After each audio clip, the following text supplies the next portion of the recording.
The rain hammered against the old farmhouse like angry fists. Jake Morrison sat at his kitchen table, nursing a cup of coffee that had gone cold an hour ago. Outside, the wind howled through the empty fields, bending the tall grass flat against the muddy ground. He liked nights like this, quiet, lonely, safe.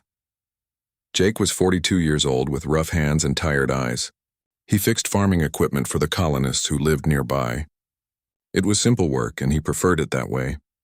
5 years ago, he had been a colony surveyor, leading teams across unexplored planets. Then came the accident, a cave-in on a mining world. He survived. His team didn't. After that, Jake bought this farmhouse on the edge of nowhere and never looked back. The storm grew worse as midnight approached. Lightning cracked across the sky, turning everything white for half a second. Thunder followed, shaking the windows. Jake finished his coffee and headed for bed. Tomorrow would be another quiet day just like he wanted. Then he heard it. A sound that didn't belong to the storm. A crash from his barn, followed by a low-pained moan that made his skin prickle. Jake grabbed his flashlight and the old plasma pistol he kept by the door. He pulled on his boots and rain jacket, then stepped out into the storm. The barn door hung open, swinging in the wind. Jake's heart pounded as he approached. Raiders sometimes hit the outer colonies looking for supplies. He raised his pistol and stepped inside, sweeping the flashlight across the darkness. What he saw made him freeze. 2 creatures lay collapsed in the hay. They were covered in wounds, their bodies trembling. At first, Jake thought they might be some kind of alien wildlife. Then one of them raised its head, and he saw the distinctive horns, the scaled hide, the wings folded tight against its back. Dragons. Jake had seen dragons before, but only from a distance. Everyone in the galaxy knew about them. They were powerful, proud, and dangerous. Their species had mastered space travel long before humans left Earth. Dragon warships could destroy entire fleets. Their warriors were legendary, and they never ever asked for help. These 2 were young, maybe not even fully grown. One had dark red scales that looked almost black in the dim light. The other was pale gray, almost silver. Both were starving. Jake could see their ribs beneath their scales. The red one had a deep gash across its shoulder. The gray one's wing was torn. They watched him with golden eyes full of fear and desperation. Jake lowered his pistol. He should report this. Dragons on human worlds without authorization meant trouble with the Galactic Council. But looking at these 2, Jake couldn't see dangerous aliens. He just saw 2 kids who were dying. He holstered his pistol and approached slowly, hands raised. The red dragon hissed weakly, trying to look threatening. The gray one just watched him, too exhausted to react. "Easy," Jake said softly. "I'm not going to hurt you." He went back to the house and grabbed everything he could carry. Medical supplies, blankets, and most importantly, food. He had protein rations meant for emergency situations. They weren't much, but they were better than nothing. He also filled a large bucket with water. When he returned to the barn, both dragons were still conscious, watching him. Jake set down the water first, pushing it toward them. The gray one crawled forward and drank desperately. The red one hesitated, then followed. Next, Jake opened the protein rations. They came in dense bars that smelled awful, but contained everything a body needed to survive. He broke them into pieces and offered them to the dragons. Again, the gray one ate first. The red one watched Jake carefully before taking the food. After they ate, Jake examined their wounds.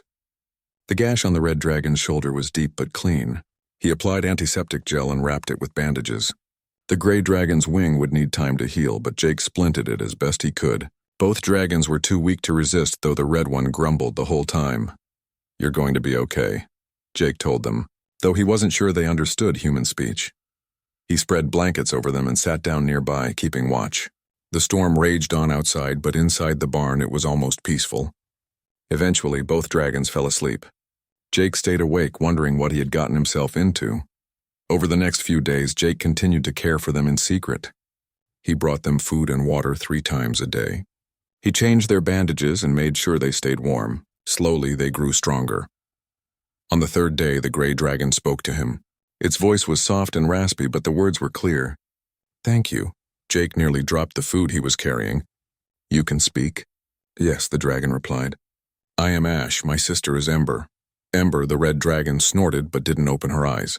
She was pretending to sleep, but Jake could tell she was listening. "Why are you here?" Jake asked. "What happened to you?" Ash was quiet for a long moment. War, our clan, our family. They are gone, we ran. We had nowhere else to go. Jake didn't press for details. He knew about the Dragon Civil War. It had been going on for years, somewhere deep in Dragon territory. The Galactic Council tried to stay out of it. Dragon problems were Dragon business. You're safe here, Jake said. For now. Over the following weeks, the Dragons recovered. Ember was bold and curious, always asking Jake questions about humans and Earth.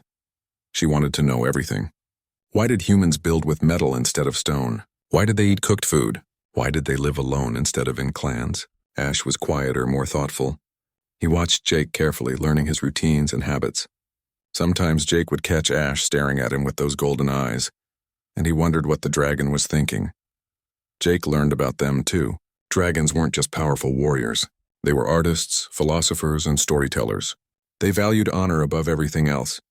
They remembered debts, both good and bad, for generations. One night, Jake sat with them in the barn and told them about his team. About the cave-in. About how he blamed himself for not seeing the warning signs. He had never told anyone the full story before. Ember listened carefully, then said, "You carry their memory. That is honorable." "It doesn't feel honorable," Jake replied. "It feels like failure."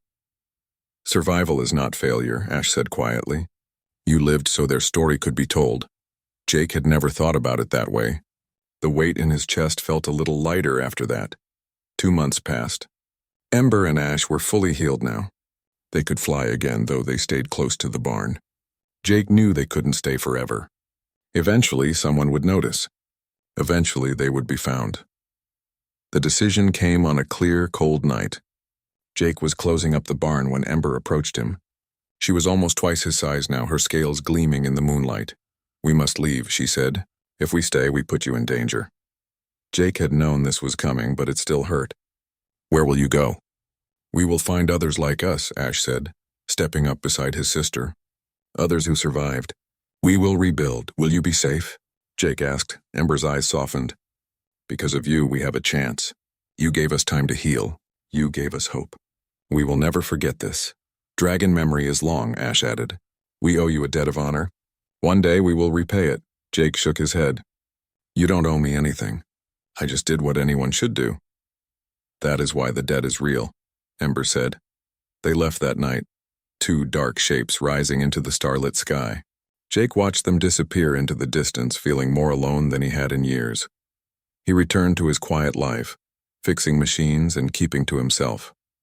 Sometimes he thought about the dragons, wondering if they survived, if they found what they were looking for.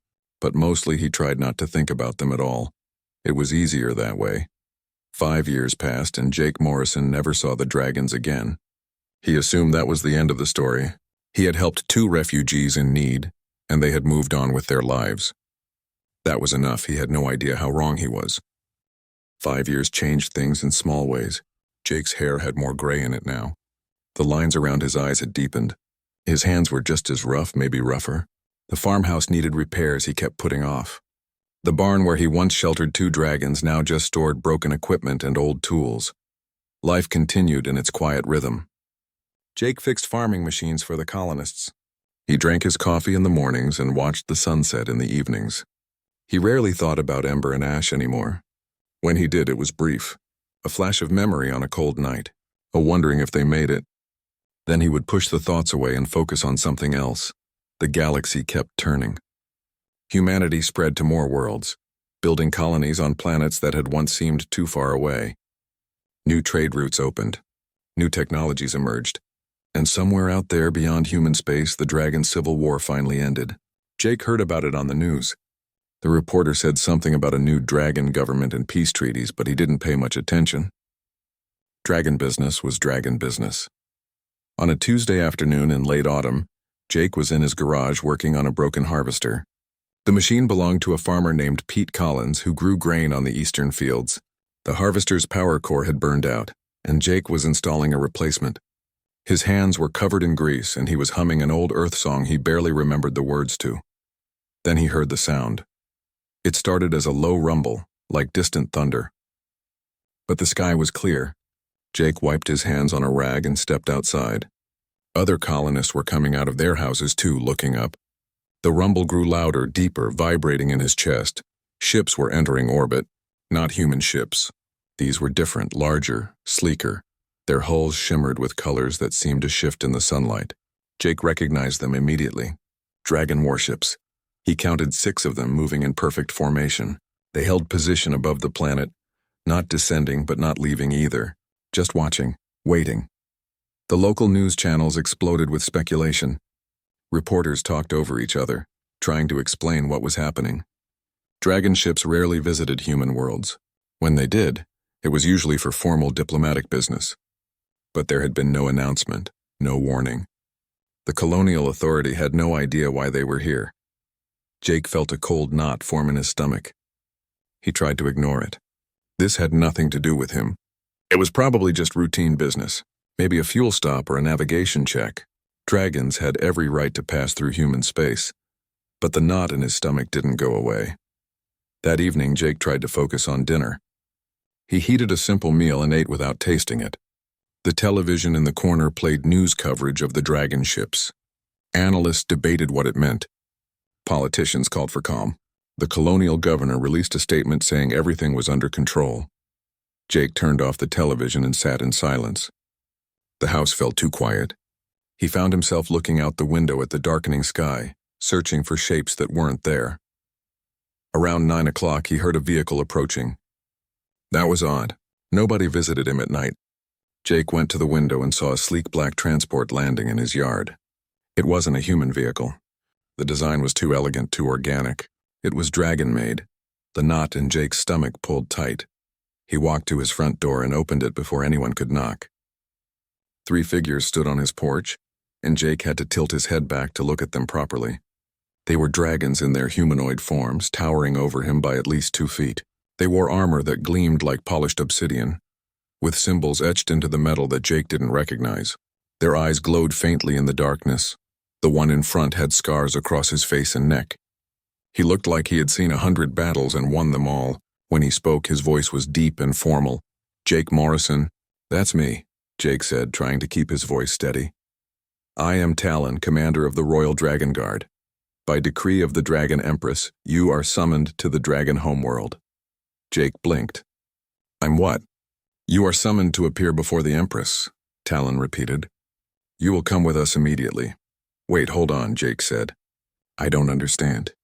Why would the Empress want to see me?" "I'm just a mechanic. I haven't done anything."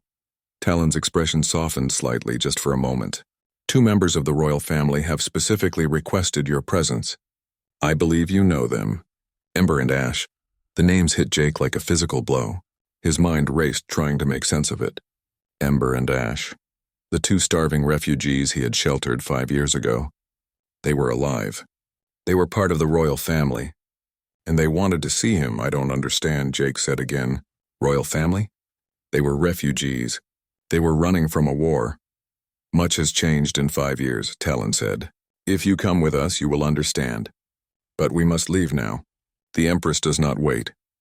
Jake looked back at his house, at his quiet life, at everything he had built to keep himself safe from the chaos of the galaxy. Then he looked at Talon and the 2 guards behind him. He thought about Ember and Ash, about the 2 frightened younglings who had collapsed in his barn. "Can I pack a bag?" he asked. "You will not need your possessions," Talon said. "Everything will be provided." Jake grabbed his jacket and locked his door. As he walked toward the dragon transport, he noticed colonists watching from their windows. Pete Collins stood in his doorway, mouth hanging open. Jake gave him a small wave. Pete didn't wave back. The inside of the transport was unlike anything Jake had ever seen. The seats adjusted to his body automatically. The walls seemed to glow with soft light. There were no visible controls, no buttons or screens. Everything was seamless and organic. Talon sat across from him as the transport lifted off. The other 2 guards remained standing, their expressions unreadable. Jake watched his farmhouse shrink below them, then disappear as they climbed toward orbit. "Can you tell me what happened?" Jake asked. "With Ember and Ash?" Talon was silent for a moment, as if deciding how much to reveal. Finally he spoke. "The 2 dragons you sheltered were not ordinary refugees. They were the last surviving children of Emperor Corvin, the rightful ruler of the dragon clans." Jake's mouth went dry. "Emperor? Corvin was assassinated at the beginning of the Civil War, Talon continued. The traitor Vex led the rebellion, seeking to claim the throne for himself. He hunted Corvin's children, trying to eliminate the royal bloodline completely. For months, Ember and Ash ran. They were wounded, starving, and alone. Then they found you. I didn't know, Jake said quietly. They never told me. They could not risk it, Talon said. Knowledge of their identity would have put you in grave danger. But because of the time you gave them, they survived. They healed. They grew strong. And when they were ready, they returned to Dragon Space and led the counter-rebellion. Jake tried to process this. The two younglings he had fed protein rations and bandaged with medical tape had led a rebellion. They had fought a war. They had won. Ember claimed the throne as the rightful heir, Talon said. Ash serves as her commander and protector. Together, they united the dragon clans and ended the Civil War. They have ruled for 3 years now, and their reign has brought peace our people have not known in decades. And they remember me? Jake asked. Talon's scarred face showed something that might have been respect. Dragons never forget a debt of honor. You saved their lives when they had nothing. You gave them shelter and asked for nothing in return. In dragon culture, such a debt is sacred. It must be repaid.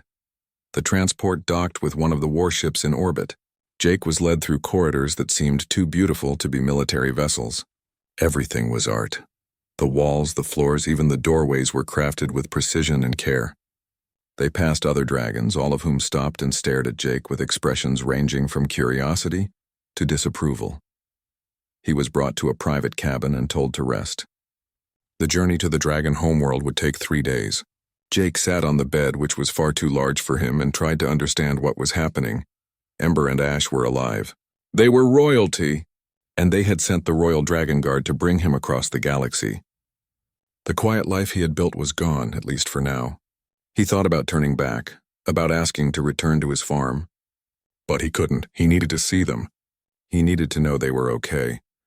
The ship jumped to faster-than-light travel, and Jake felt the familiar lurch in his stomach.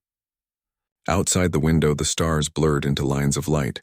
He was leaving human space behind, heading into dragon territory where few humans had ever gone.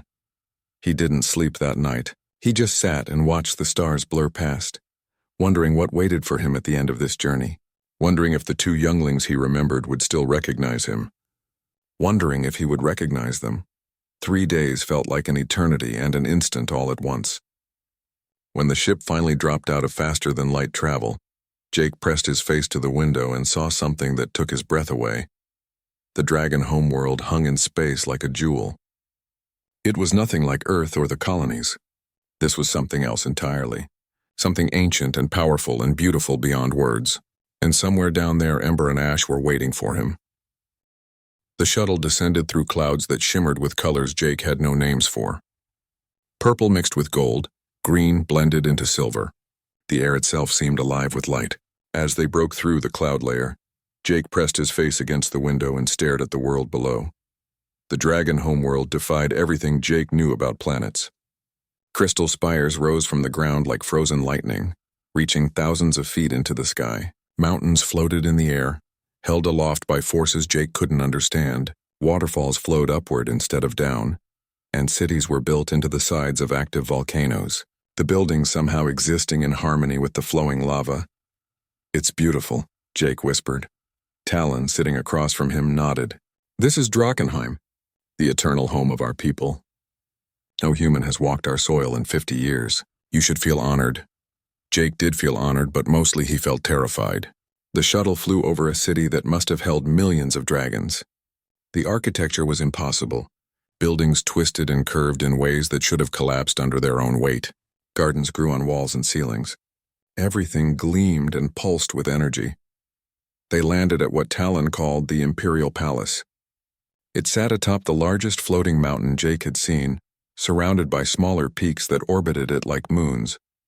The palace itself was a massive structure of white stone and crystal, with towers that reached into the clouds. Dragon guards lined the landing platform, all wearing the same obsidian armor as Talon. Jake stepped off the shuttle on shaky legs. The air smelled different here, cleaner, sharper. It tingled in his lungs with each breath.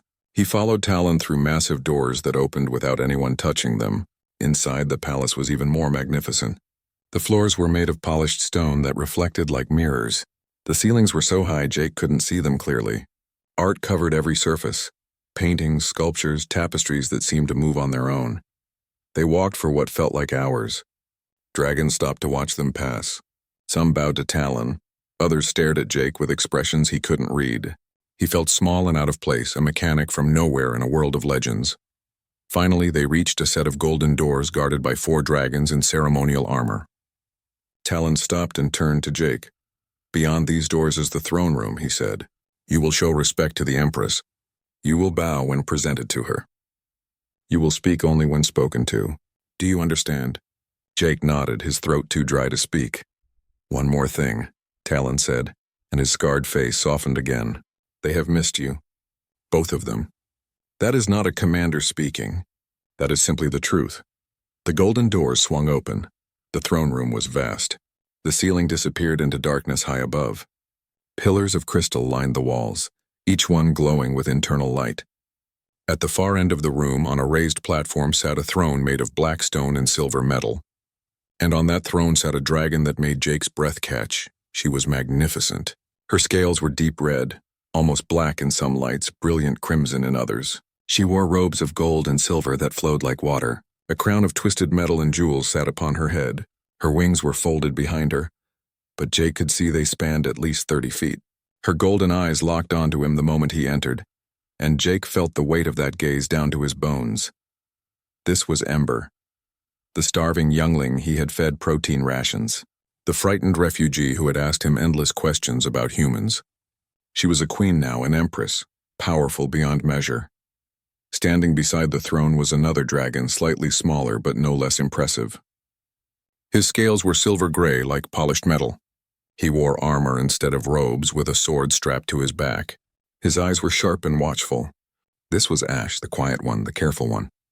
Now he looked like a warrior who could face an army alone and win. Jake walked forward on trembling legs. Talon stayed behind. The throne room was silent except for Jake's footsteps echoing on the polished floor. He tried to remember the protocol.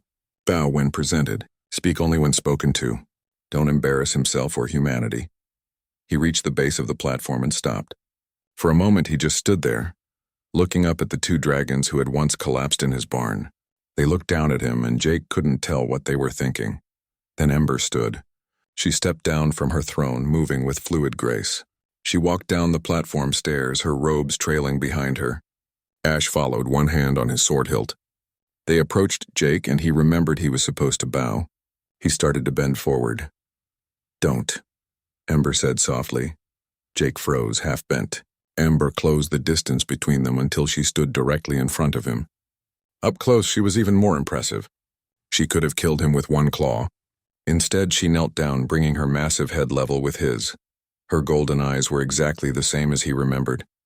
Fierce and intelligent, and right now warm with emotion. "Hello, Jake," she said. Jake's eyes stung. He tried to speak but couldn't find words. Ash moved to stand beside his sister, and he was looking at Jake the same way. Like they were seeing an old friend they thought they'd lost forever. "You're alive," Jake finally managed. "You made it. Because of you," Ember said. "We would have died in that barn if you had not helped us. We would have died 100 times over in the years that followed if we had not had time to heal." "I heard what happened," Jake said. "The war. The rebellion. I can't believe you did all that." "We had no choice," Ash said quietly. "Vex would have hunted us forever. We had to fight back. We had to take back what was ours." Ember reached out with one massive claw and very gently touched Jake's shoulder. The gesture was so careful, so full of affection, that Jake felt tears threaten to spill over. "We never forgot you," she said. "Even in the darkest moments when we thought we would not survive, we remembered the human who gave us shelter when he had every reason to turn us away. We remembered your kindness. It gave us strength." "I just did what anyone would do," Jake said, his voice rough. "No," Ash said firmly. "Most would have reported us to the authorities. Most would have feared us. You chose compassion over fear. That is rare in any species." Ember stood, rising to her full height. Her voice became more formal, though Jake could still hear the warmth beneath it. "Jake Morrison, you saved the lives of the Dragon Empress and her commander. You preserved the royal bloodline and made possible the end of our civil war. In doing so, you saved countless lives, both dragon and those of other species affected by the conflict. This debt must be acknowledged and repaid. You don't owe me anything, Jake protested. I helped because it was the right thing to do, not because I wanted a reward. That is precisely why the debt is real, Ember said. She gestured, and servants appeared from side doors carrying items Jake couldn't quite see. I offer you a position as official advisor to the Dragon Throne. You would be the first human to hold such an honor. You would have influence over decisions that affect billions of lives across multiple star systems. Jake's mind reeled. I'm not qualified for that. I'm a mechanic. You will also receive a noble title within Dragon Society. Ember continued. Land on any world you choose. Wealth sufficient to live in comfort for 10 lifetimes. And the protection of the Royal Dragon Guard for you and any family you may have. The servants laid out the offerings. Robes of office, documents with official seals, data tablets showing properties across multiple worlds. It was overwhelming. It was too much. Ember, I can't, Jake said. This isn't me. I'm not a nobleman or an advisor. I just fix machines. I live on a farm. I like my life quiet and simple. Ember's eyes narrowed slightly. You refuse the Empress's gifts? For a moment, Jake felt real fear. Then he saw the corner of Ember's mouth twitch and he realized she was teasing him. Some things never changed. I'm not refusing, he said carefully. I'm just saying I wouldn't be good at those things. I'd make a terrible advisor. I know nothing about politics or diplomacy. I'd probably start a war by accident. Ash made a sound that might have been a laugh. Even Ember smiled, showing rows of sharp teeth that somehow didn't look threatening. You are far wiser than you believe, she said. But I understand. You value your simple life. That is also honorable. She thought for a moment, then nodded. A compromise, then. You will be named an honorary member of the Royal Dragon Guard. It is purely ceremonial and comes with no obligations, but it signifies that you are under our protection and have earned our highest respect. Can you accept that? Jake considered. A ceremonial title he could accept. It would mean something without requiring him to change his entire life. Yes, I can accept that. Good, Ember said. Additionally, I will establish a formal treaty between the dragon clans and humanity. Trade agreements, cultural exchanges, mutual defense pacts. Your species has much to offer the galaxy, and we have kept you at arm's length for too long. That changes now. Jake felt the weight of those words. A treaty between dragons and humans could change the course of history. Wars could be avoided. Technologies could be shared. It was bigger than anything he had ever been part of. But I have one request, Jake said. Ember raised her head, interested. Name it. Visit me sometimes, Jake said. Not as Empress and Commander, but as Ember and Ash. The two younglings I met in my barn. Come have dinner. The next few days passed in a blur. Jake was given quarters in the palace that were larger than his entire farmhouse. Servants brought him food he couldn't pronounce and clothes made from fabrics that seemed to shift colors in the light. He was introduced to dragon nobles, military commanders, and scholars who all treated him with a respect that made him deeply uncomfortable. But the best moments were the quiet ones. Ember and Ash would visit his quarters in the evening, leaving their titles and responsibilities at the door. They would sit and talk for hours just like they had in Jake's barn 5 years ago. Ember still asked endless questions. Ash still watched and listened carefully, and Jake felt less alone than he had in years. On the third evening, Ember arrived looking troubled. She dismissed her guards and sat heavily on the floor of Jake's room. Ash entered behind her, his expression grim. Something's wrong, Jake said. It wasn't a question. Ember nodded slowly.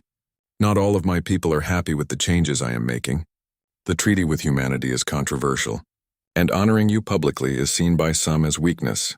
Who's upset? Jake asked. A warlord named Vex leads the opposition, Ash said. He moved to the window looking out over the city. He commanded Vex's forces during the Civil War. When we defeated the rebels, we offered mercy to those who surrendered. Vex bent the knee and we allowed him to keep his titles and lands. But he has never truly accepted our rule. He thinks the old ways are best, Ember explained. Dragons ruling through strength alone. No alliances with other species. No compassion shown to anyone outside our own kind. He sees my gratitude to you as an insult to dragon pride. Jake felt cold. You think he'll try something?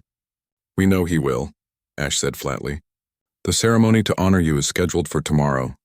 Every major clan leader will attend. It is the perfect opportunity for Vex to make a statement. He could challenge Ember's right to rule in front of the entire dragon nation. Then cancel the ceremony, Jake said immediately. It's not worth the risk. Ember's eyes flashed. If I cancel, I show weakness. Vex wins without even fighting. The clans who support me will question my strength. Everything I have built could collapse. But if you go forward, you risk a civil war starting all over again, Jake argued. Over me, over honoring a human. That's insane. It is not about you, Ash said, turning from the window. Vex has been looking for an excuse to challenge us for months. If not this, it would be something else. Better to face him now on our terms than to wait for him to strike when we are unprepared. You're talking about fighting, Jake said. People could die. Dragons, Ember corrected gently. Dragons will die if it comes to that, but we cannot rule through fear of conflict. If we back down now, we show that anyone with enough force can dictate our decisions. That is not the future I want for my people. Jake looked between them, these two dragons who had once been helpless refugees. Now they were rulers making decisions that would affect millions of lives. He felt useless, a simple mechanic caught up in events far beyond his understanding. Is there anything I can do? He asked. Ember smiled sadly. Be there tomorrow. Stand with us. That is all we ask. And if things go wrong, Jake pressed. Then you run, Ash said seriously. Talon will be assigned to protect you. If violence breaks out, you leave immediately. You are not a warrior, Jake. We do not expect you to fight.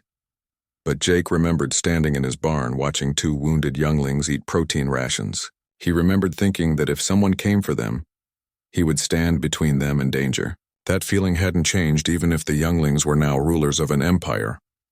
I'll be there, he said, whatever happens. The ceremony was scheduled for noon in the grand arena. Jake woke early, too nervous to sleep properly. He dressed in the formal clothes the servants had prepared, a black suit with silver embroidery that apparently represented his new status as an honorary Royal Guard member. He looked at himself in the mirror and barely recognized the man staring back. Talon arrived to escort him. The scarred commander wore full ceremonial armor that gleamed in the morning light. He carried no weapons, but Jake knew dragons didn't need weapons to be dangerous. Are you ready? Talon asked. No, Jake said honestly, but let's go anyway.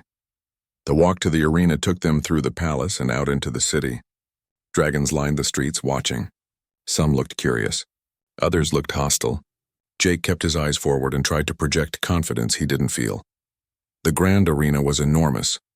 It could hold tens of thousands of dragons, and today it was full. Jake was led to a platform in the center of the arena floor. Ember sat on a throne on one end of the platform. Ash stood beside her, now wearing full military armor with his sword on his back.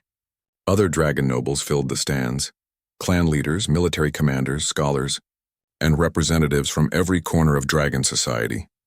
Jake stood at the base of the platform, feeling very small and very exposed. The crowd was loud, a rumbling conversation of thousands of dragons all talking at once. Then Ember raised one claw and instant silence fell. She stood, her crimson robes flowing around her. Her voice rang out across the arena, amplified by technology Jake couldn't see. Today we honor a debt, Ember began. 5 years ago when I was hunted and wounded, when my brother and I had nothing and no one, a human, gave us shelter. He asked nothing in return. He expected no reward. He simply saw beings in need and chose compassion over fear. The crowd murmured. Jake couldn't tell if they were approving or disapproving. That human is Jake Morrison, Ember continued. He stands before you now. By his actions, he preserved the royal bloodline. He made possible our victory over the traitor Vex in the end of the Civil War. He embodies the highest ideals of honor that we dragons claim to hold dear. Today I declare him an honorary member of the Royal Dragon Guard and a friend to the dragon people for all generations. Ember gestured, and servants brought forward a ceremonial piece of armor, a chest plate made of the same obsidian material as the Royal Guard's armor, sized for a human. It was beautiful and terrifying all at once. Jake climbed the steps to the platform. His heart hammered in his chest. Ember smiled at him encouragingly. He turned to face the crowd and servants began fitting the armor to his chest. The weight of it was significant but not unbearable. It felt solid and real. Then chaos erupted, explosions rocked the arena. Jake was thrown off his feet by the blast. His ears rang. Smoke filled the air. Through the haze he saw dragons in dark armor storming the platform. They moved with military precision, cutting down guards who tried to stop them. Talon grabbed Jake and pulled him behind the throne. "Stay down," he commanded, then drew his sword and charged into the fight. Jake's head spun. He tried to understand what was happening. This was the attack Ash had predicted. Vex was making his move. Through the smoke, Jake saw Ember surrounded by attackers. She fought with claws and fire, but there were too many. Ash was battling his way toward her, cutting through enemies with his sword. But more kept coming. Then Jake saw him. A massive dragon in spiked armor, larger than any Jake had seen. His scales were black as night, and his eyes burned with hatred. This had to be Vex. He moved toward Ember with deadly purpose. Jake didn't think. He just reacted. He grabbed a fallen guard's sword, even though he had no idea how to use it properly. He ran toward Ember, screaming at Vex to get his attention. It worked. Vex turned, surprised to see a human charging at him. For half a second, the massive dragon just stared. Then he laughed, a sound like grinding stone. "The pet human wants to play warrior," Vex rumbled. "How entertaining." Jake raised the sword, his hands shaking. He knew he couldn't win this fight. Vex could kill him with one swipe. But Jake could buy time. He could give Ember a few more seconds to recover. Vex raised one massive claw, preparing to strike. Then Ash was there, his sword blocking Vex's attack. The sound of metal on claw rang across the arena. Ash pushed Vex back, putting himself between the warlord and Jake. "Your fight is with me," Ash snarled. Ember regained her feet, blood dripping from a wound on her shoulder. She moved to stand beside her brother, facing Vex together. The warlord's forces hesitated, seeing their leader confronted by both rulers. "This is your great empress?" Vex shouted to the crowd. "Saved by a human? Needing protection from her own brother? This is weakness." "No," Ember said, her voice carrying across the arena. "This is strength. Strength is accepting help when it is offered. Strength is building alliances instead of standing alone. Strength is fighting for something greater than your own pride." She glanced at Jake, still holding the sword he didn't know how to use, still standing despite every reason to run. Her eyes softened for just a moment before hardening again as she faced Vex. "You speak of the old ways," Ember continued, "of dragons conquering and ruling through fear. Those ways led to civil war. Those ways led to our people killing each other for decades. I offer something different. A future where dragons stand alongside others instead of above them." "Then you are no true dragon," Vex roared. He charged forward, massive and terrible. The fight that followed was brutal and fast. Vex was powerful, a veteran of countless battles. But Ember and Ash fought as one, moving in perfect coordination. They had trained together their entire lives. They knew each other's movements instinctively. Ember stood over Vex, her claws at his throat. Blood dripped from wounds on her shoulder and side, but she held steady. The massive warlord struggled beneath her, then went still. He knew he was beaten. "Yield," Ember commanded, her voice carrying across the silent arena. Vex's eyes burned with hatred, but he spoke the words. "I yield." Ember released him and stepped back. Ash moved to her side, sword still drawn. Royal guards surrounded Vex and his followers, securing them. The immediate danger was over, but the arena remained tense. Thousands of dragons watched, waiting to see what their empress would do next. Jake dropped the sword he'd been holding. His hands were shaking so badly he couldn't have held it much longer anyway. Talon appeared beside him, checking him for injuries. Jake was fine physically, though his mind was still catching up with what had just happened. He had charged at a dragon warlord with a sword. What had he been thinking? Ember turned to face the crowd. She was wounded and exhausted, but she stood tall. When she spoke, every dragon in the arena heard her clearly. "Today you witnessed a challenge to my rule," she said. "Vex claimed I am weak because I honor a human, because I seek alliances instead of conquest, because I believe in compassion as much as strength." She gestured to Jake, still standing on the platform in his partially fitted ceremonial armor. This human had every reason to flee when the fighting started. He is not a warrior. He had no obligation to stay. Yet when he saw me in danger, he ran toward the fight, not away from it. He placed himself between me and my enemy, knowing he would likely die, the crowd murmured. Dragons were looking at Jake differently now, with curiosity, with something that might have been respect. "That is true courage," Ember continued. "That is true honor. Not fighting because you are strong, but fighting despite being weak, standing beside your friends even when it would be easier to run. This is what I mean when I say we must change. This human understands honor better than those who claim we should reject all outsiders. She walked toward Jake, who stood frozen. She knelt down so her massive head was level with his. Her golden eyes were warm and fierce and proud. "Jake Morrison," she said formally, "you have proven yourself in blood and fire. You stood with the Dragon Empress when she faced her enemies. You are worthy of the honor I bestow upon you." Servants returned with the ceremonial armor. This time they completed the fitting without interruption. The obsidian chestplate settled onto Jake's shoulders and he felt the weight of it. It was real now. Official. He was an honorary member of the Royal Dragon Guard, recognized before all the dragon clans. The crowd's murmur grew louder. Then one dragon in the stand stood and roared approval. Then another. Then another. Within seconds, thousands of dragons were roaring, the sound shaking the arena to its foundations. Not all of them, Jake noticed. Some remained seated, silent. But enough voices joined the chorus that the message was clear. The Empress's decision was accepted. Ember smiled, showing her sharp teeth. Ash nodded once, a gesture of approval. Jake tried to smile back, but mostly he just wanted to sit down before his legs gave out. The ceremony concluded with traditional dragon rituals Jake didn't fully understand. There was chanting in an ancient language and fire displays that lit up the arena. Finally, Ember declared the ceremony complete, and Jake was led back to the palace by Talon and a squad of guards. In his quarters, Jake collapsed onto the bed. The adrenaline was wearing off and exhaustion hit him like a physical blow. He lay there, staring at the ceiling, trying to process everything that had happened. He had been in an arena full of dragons. He had witnessed a rebellion. He had charged at a warlord with a sword. It all seemed impossible. There was a knock at his door. Jake sat up as Ember and Ash entered. They had both been treated by healers, their wounds bandaged. They looked tired but satisfied. "That was insane," Jake said. "All of it. The attack, the fight, me with that sword. What was I thinking?" "You were thinking like a friend," Ember said, settling onto the floor. "You saw someone you cared about in danger and you acted. That is what friends do." "I almost got killed," Jake pointed out. "If Ash hadn't been there, Vex would have crushed me. But I was there," Ash said. "And I always will be. For both of you." They sat in comfortable silence for a moment. Then Ember spoke again, her tone more serious. "What you did today changed something important. The dragons who doubted you saw your courage. They saw humans stand beside dragons in battle. That will make our alliance stronger. It will make the treaty more acceptable to those who were opposed." "I didn't do it for politics," Jake said. "I did it because you're my friends."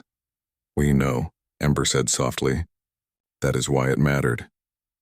Over the next week, Jake remained on the dragon homeworld as a guest of honor. He attended formal dinners with clan leaders. He toured dragon cities and saw wonders he never imagined existed. He learned about dragon history and culture from scholars who seemed amazed that a human wanted to learn, but the best times were still the quiet evenings with Ember and Ash. They would sit in his quarters or walk through the palace gardens, talking about everything and nothing. They told him stories of their childhood before the war, when their father was still alive and the clans were at peace. Jake told them about Earth, about growing up in a small town and learning to fix machines from his grandfather. On his last night before returning home, they shared dinner in Ember's private chambers. The food was exotic and delicious, though Jake couldn't identify half of what he was eating. They laughed and talked late into the night, and Jake felt a peace he hadn't known in years. "I don't want to leave," he admitted, "but I also miss my farm." "Does that make sense?" "Perfect sense," Ash said. "Home calls to us all eventually." "You will return, though," Ember said. It wasn't a question. "The treaty will require regular meetings between our peoples. I will need advisors I trust, and more importantly, I will want to see my friend." "I'll come back," Jake promised. "And you're both still welcome at my farm. Anytime. The invitation stands forever." "We will visit," Ember said. "Not as Empress and Commander, but as Ember and Ash. We will sit in your barn and eat your terrible protein rations and ask you annoying questions about humans." "Those rations are not terrible," Jake protested, laughing. "They're nutritious." "They taste like recycled boots," Ash said, and even he was smiling. The next morning, Jake boarded a dragon ship for the journey back to human space. The farewell was harder than he expected. Ember and Ash both came to see him off, along with Talon and what seemed like half the royal guard. "Thank you," Jake said. not sure how to express everything he felt. For remembering me? For honoring me. For being my friends? Thank you, Ember replied. For saving 2 starving refugees when you had no reason to. For showing us that kindness exists in the universe. For standing with us when darkness came. Always, Jake said. The journey home took 3 days. Jake spent most of it looking out the window, watching the stars blur past. He thought about everything that had happened. 5 years ago, he had sheltered 2 frightened younglings. Today, he was returning as an honorary member of the Royal Dragon Guard, a friend to the Dragon Empress, and a bridge between 2 species. When the ship entered orbit around his colony world, Jake felt a mix of emotions. Relief to be home, sadness to leave his friends behind, wonder at how much his life had changed. The shuttle descended toward his farm, and Jake saw his house exactly as he had left it. The barn, the fields, the quiet isolation he had chosen, but it wasn't the same. Not really. The galaxy was bigger now, more connected, and Jake had a place in it, however strange that seemed. He thanked the Dragon crew and stepped off the shuttle. It lifted away, leaving him standing in his yard. Pete Collins was watching from his porch next door, mouth hanging open again. Jake waved. This time Pete waved back, looking dazed. Jake went inside and made coffee. He sat at his kitchen table, drinking from his favorite mug, and tried to return to his normal routine. It almost worked. But the obsidian armor plate sat on his table, a reminder that normal had changed. 3 months later, Jake was in his garage working on a broken harvester when he heard the familiar sound of dragon wings. He looked up to see 2 shapes descending from the sky. They landed in his yard, folding their wings carefully to avoid damaging his fence. Ember and Ash stood there without robes or armor or guards. Just 2 dragons visiting a friend. Ember carried a large basket in her claws. "We brought dinner," she called out. "Real dragon food this time, not protein rations." Jake laughed and walked out to meet them. "Your Majesty," he said with a mock bow. "Commander." "Welcome to my humble farm." "Just Ember and Ash," she corrected. "No titles tonight." They went into the barn just like old times. Ember spread out the food while Ash examined Jake's tools with curiosity. They ate and talked and laughed as the sun set outside. And for Jake, sitting there with his strange and wonderful friends, everything felt right. The galaxy had changed. Dragons and humans were building a new relationship based on trust and mutual respect. Treaties were being signed. Trade routes were opening. History was being written. But in a small barn on a quiet farm, 3 friends just enjoyed each other's company. No politics, no ceremonies, no danger. Just food and conversation and the kind of peace that comes from being with people.